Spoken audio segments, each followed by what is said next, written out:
अभिजित दिपके आपल्याबरोबर आहेत. आपण त्यांच्याशी चर्चा करणार आहोत आणि जाणून घेण्याचा प्रयत्न करणार आहोत की अखेरीस कोणत्या वळणावर हे आंदोलन आहे आणि कोणत्या मार्गाने हे आंदोलन जाणार आहे. अभिजित, खूप खूप स्वागत. नमस्कार सर. अभिजित, या पूर्ण आंदोलनाला आम्ही जवळून बघितलं.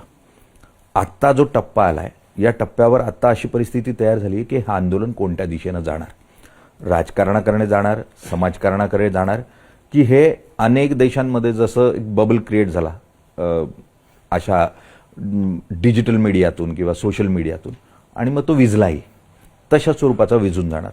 तू कसं बघतोस? सर, आमचं जे आहे ते आम्हाला असं वाटतं की हे एक पॉलिटिकल प्रेशर ग्रुप असला पाहिजे.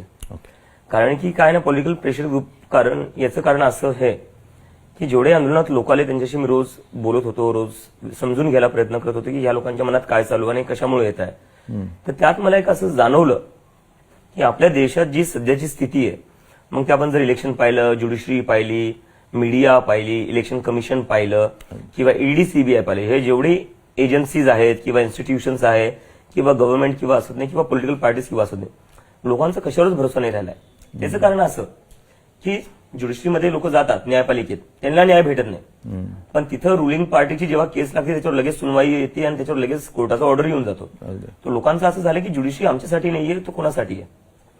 आणि सामान्य माणसाला न्याय भेटत नाही. पण दुसरीकडे आम्ही पाहिलं जिथं आमदारांची खरेदी विक्री होती त्याच्यावर कोर्ट लगेच निर्णय घेतो आणि तो रुलिंग पार्टीच्या हिशोबानेच देतो.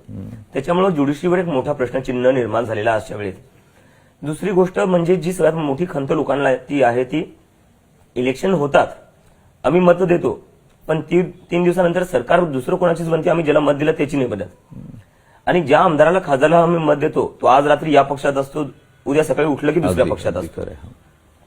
आणि ईडी सीबीआय हे करप्शन संपवण्याच्या जागी ज्या लोकांना पार्टी बदलायची त्या लोकांची मदत करते. आणि मीडिया जी आहे ती मीडिया आता लोकांचा आवाज बनवून राहिलेली नाही. सगळ्या लोकांना असं वाटतं की मीडिया फक्त हिंदू मुसलमानचं जे डिबेट आहे ते करते आणि कुठे ना कुठे व्यक्तिपूजेमध्ये लागलेली पंतप्रधानाच्या.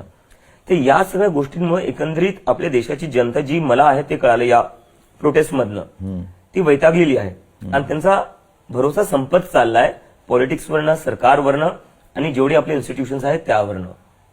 आणि त्यामुळे मला वाटतं की आता जर आपल्याला या देशात खरंच काही बदल आणायचे असेल किंवा या सगळ्या इन्स्टिट्यूशन्सला परत अकाउंटेबल आणि न्यूट्रल बनवायचं असेल आणि राजकारणालाही जर लाईनीवर आणायचं असेल तर त्यासाठी का पब्लिक मुव्हमेंटचीच गरज आहे.